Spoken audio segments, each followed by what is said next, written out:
दो सवाल आए हुए हैं, उनको एक साथ ले रहा हूँ इस मुलाकात में। पहला सवाल है कि किस शब्द में स्वाद है, किस में सीन है, किस में से है, ये हम कैसे पहचानें, बड़ा कन्फ्यूजन है।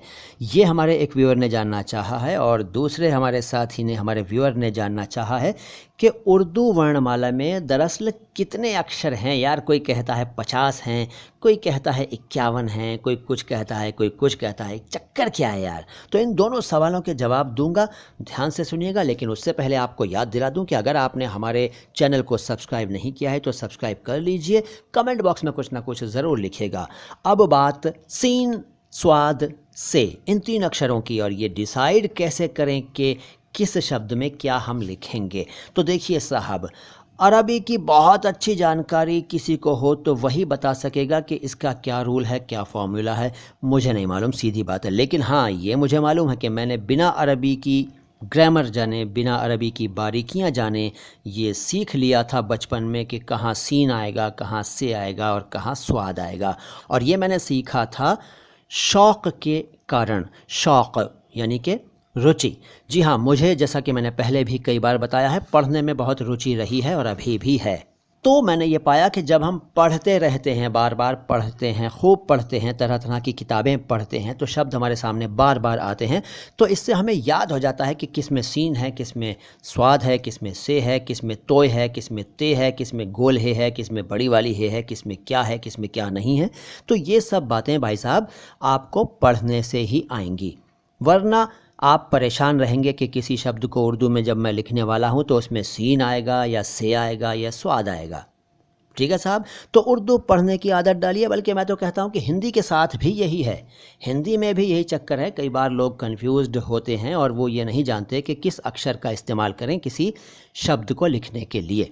लिहाजा हमें पढ़ने की आदत डालनी चाहिए और जितना ज़्यादा हो सके पढ़ना चाहिए। अब पढ़ें क्या? पढ़ें अच्छी किताबें, चाहे वो ऑनलाइन हो या आपके सामने हार्ड कॉपी हो। अच्छे पब्लिकेशन की, अच्छे राइटर्स की लिखी हुई किताबें पढ़ें, वरना आजकल तो भाई साहब किताबों में भी मिलावट होने लगी है। मैं कल अखबार में मार्क करने बैठ गया, मैंने कहा यार देखूं तो कितनी गलतियां आजकल होने लगी हैं। तो भाई साहब एक पेज के बाद ही मैंने अखबार साइड में रख दिया, क्योंकि सिर्फ एक पेज में मुझे बहुत सारी गलतियाँ मिल गईं। जबकि अखबार बहुत बड़ा है, बहुत बड़ा अखबार है। नाम नहीं लूँगा, क्यों मैं किसी की इंसल्ट करूं या पब्लिसिटी करूं फ्री में? हमारी कौन पब्लिसिटी कर रहा है ना? तो कहने का मतलब ये है कि पढ़ने की आदत डालिए। जिस भाषा को भी आप खूब पढ़ा करेंगे, ज़्यादा पढ़ा करेंगे, उसकी आपको इतनी अच्छी जानकारी हो जाएगी कि आपके ऐसे डाउट्स तो अपने आप ही दूर हो जाएंगे कि किसी विशेष शब्द में कौन सा अक्षर आएगा और कौन सा नहीं आएगा। ये तो हुआ एक सवाल। अब दूसरा सवाल कि उर्दू वर्णमाला में कितने अक्षर हैं, 50 या 51? भाई साहब ये सवाल ही बड़ा गड़बड़ वाला है, बड़ा कन्फ्यूजन है इसमें लोगों को। लेकिन मुझे नहीं है, मेरा तो ये मानना है कि जितने भी अक्षर हम इस्तेमाल करते हैं वो सब वर्णमाला में हैं।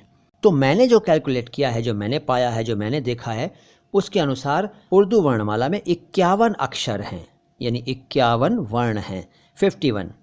इसमें वो सभी शामिल हैं जो मैंने पिछली मुलाकातों में आपको बोर्ड पर बताए हैं, यानी अरबी से आए हुए भी, फ़ारसी से आए हुए भी, और हिंदी के अक्षरों की वजह से जिन अक्षरों का निर्माण उर्दू में करना पड़ा वो भी। यहाँ एक बात बता दूं कि 51 के अलावा भी 6 अक्षर और हैं, लेकिन वो मेरे गले नहीं उतरते हैं भाई। मैं तो बड़ा परेशान हूँ उनको देखकर। कुछ जगहों पर मैंने पढ़ा कि रह, लह, नह, मह, वह, यह भी अक्षर हैं उर्दू में, यानी कि साउंड्स हैं। अब जाहिर है कि इनमें दो चश्मी है मिलाई गई है, लेकिन ये कहाँ इस्तेमाल होते हैं यार। मैं कहता हूँ कि उर्दू को या किसी भी भाषा को आसान बनाओ, और लोग मुश्किल बनाने के चक्कर में रहते हैं। तो भाई बड़े बड़े विद्वानों ने अपने हिसाब से बता दिया कि भाई ये भी साउंड्स हैं, ये भी अक्षर हैं, लेकिन इनकी कोई ज़रूरत नहीं है, इनकी कोई ज़रूरत नहीं है। अच्छा हाँ, ज़रूरत पर याद आया कि एक साहब ने मुझे चैलेंज किया है, कमेंट बॉक्स में लिखा है कि भाई अगर आपकी बात हम मान लें कि हमज़ा की क्या ज़रूरत है उर्दू में, यार क्यों है ये, तो फ़ला फ़ला फ़ला शब्द कैसे लिखे जाएंगे, ज़रा बताइए। तो भाई जी, ये आपने अपनी बात कमेंट बॉक्स में लिख तो दी, मैंने पढ़ तो ली, लेकिन मैं इस पर कुछ नहीं कहूँगा, क्योंकि ये एक बहुत बड़ी बहस का विषय है। कभी बैठेंगे तो बता देंगे डिटेल में। वैसे भी बहुत सारे लॉजिक हैं, बहुत सारे जवाब हैं। जैसे आजकल हम बोलते हैं गायब, लेकिन वो है गायब। तो गायब कौन बोलता है यार, इसलिए हमज़ा की क्या ज़रूरत है, गायब है।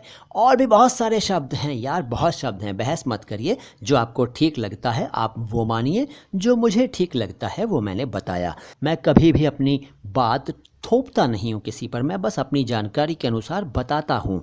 आपको अच्छा लगे तो ले लीजिए, अच्छा ना लगे तो मत लीजिए, आप मुझे सिखा दीजिए। अच्छा, एक साहब ने लिखा है कि भाई, बड़ा बदतमीज़ी से लिखा है कि अगर मालूम नहीं है तो दूसरों को क्यों बहका रहे हो, इस तरह से कुछ लिखा है।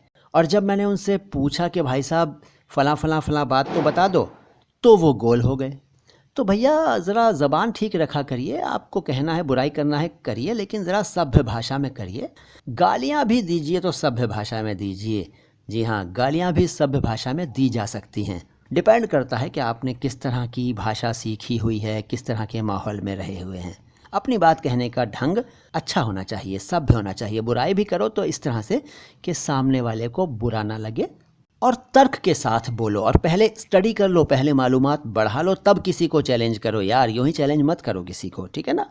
तो आता हूँ बहुत जल्द लेकर आपके लिए कोई और बढ़िया सी जानकारी। फिलहाल तो आप मोइन शम्सी को इजाज़त दीजिए, इस वीडियो को लाइक कर दीजिए, कमेंट बॉक्स में कुछ ना कुछ ज़रूर लिखिए, और इस वीडियो के लिंक्स को इतना फैलाइए, इतना फैलाइए, इतना फैलाइए कि सब जान जाएं कि माय हिंदी माय उर्दू नाम का कोई चैनल है जो उर्दू और हिंदी दोनों भाषाओं की सेवा एक साथ कर रहा है। सलाम हिंदुस्तान।